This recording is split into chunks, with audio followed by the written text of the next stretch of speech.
Ah, here we go. Time for a little update. Like CJ, I ended up having a problem with one of my radions. It literally burnt out on me.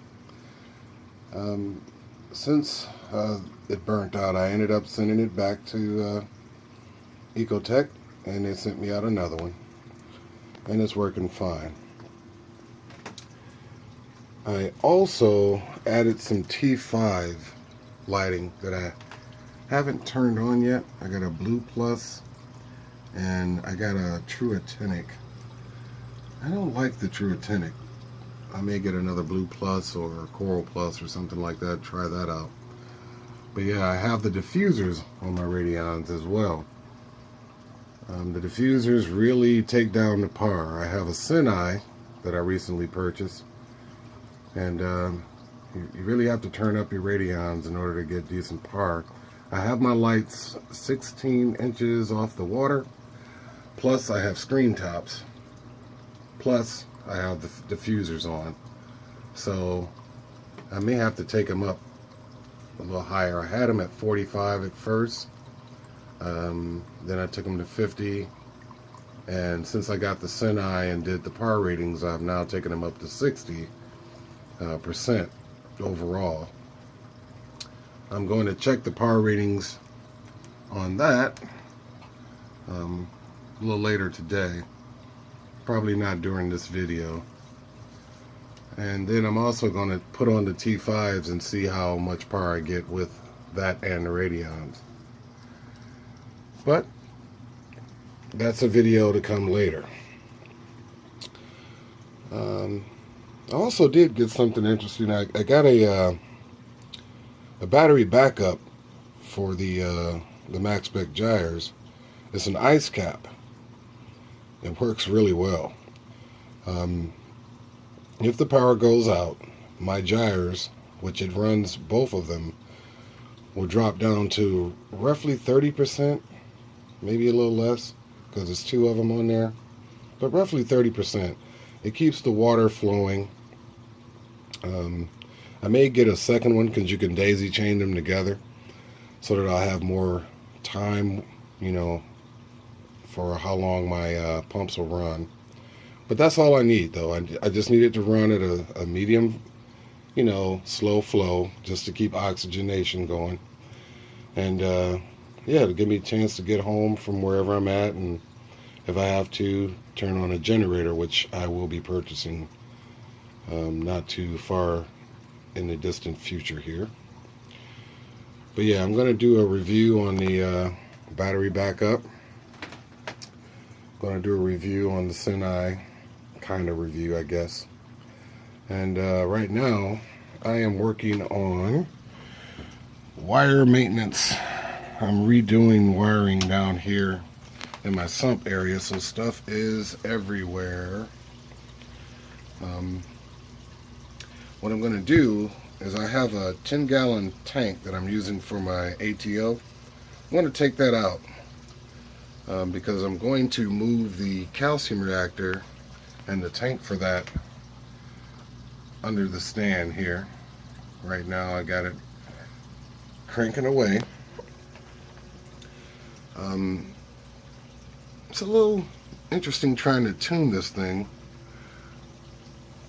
but so far so good. My new skimmer that I have, that Reef Octopus, awesome. This thing is no joke. It's pulling out crap left and right. The UFO light is working very, very well.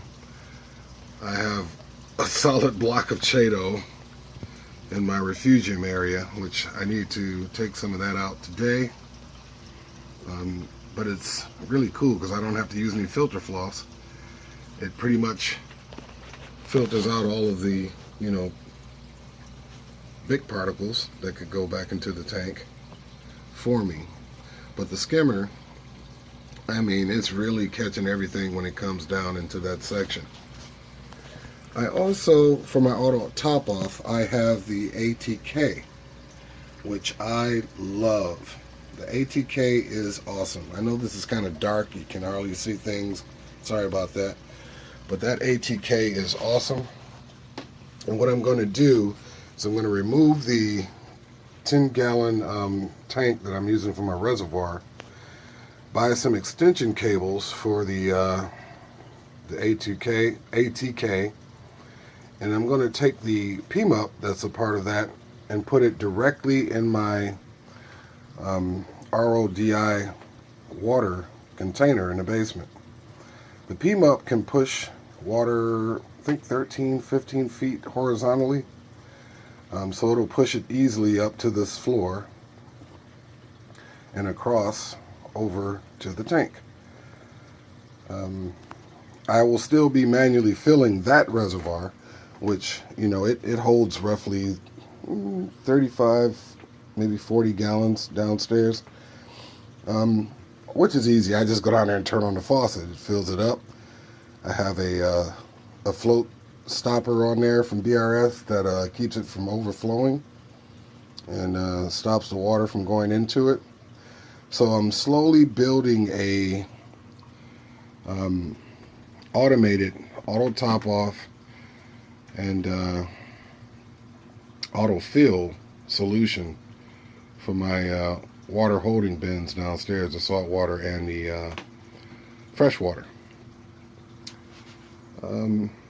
So everything's going slowly but surely. The tank is doing awesome.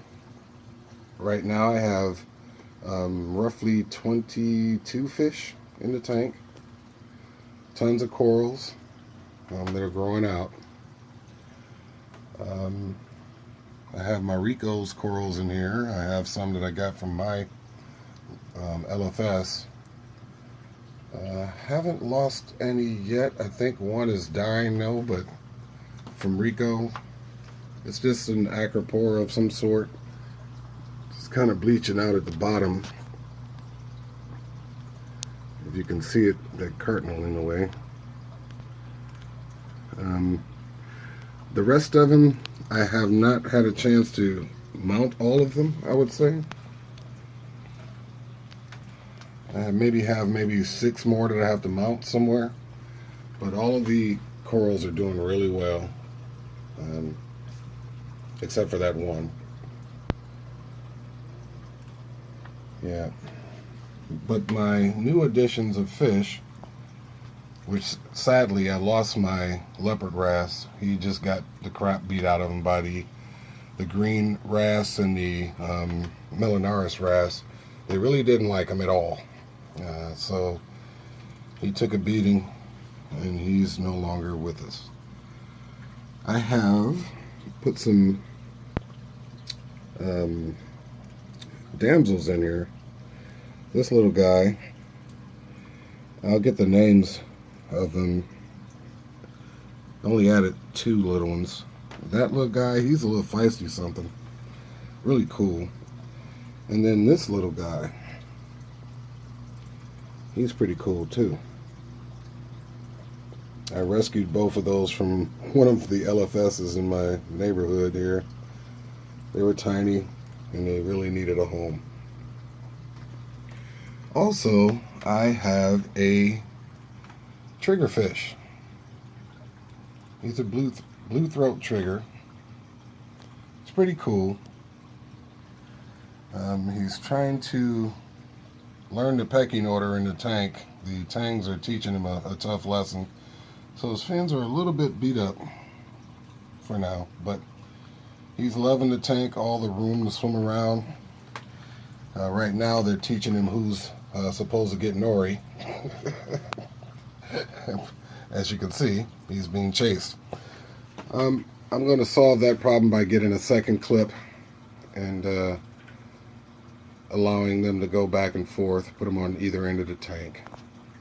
So he'll be able to get some nori too.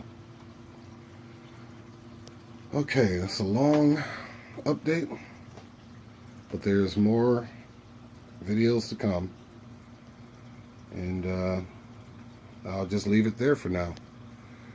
Please like, comment, subscribe, and I'll catch you on the next one. Y'all have a good one.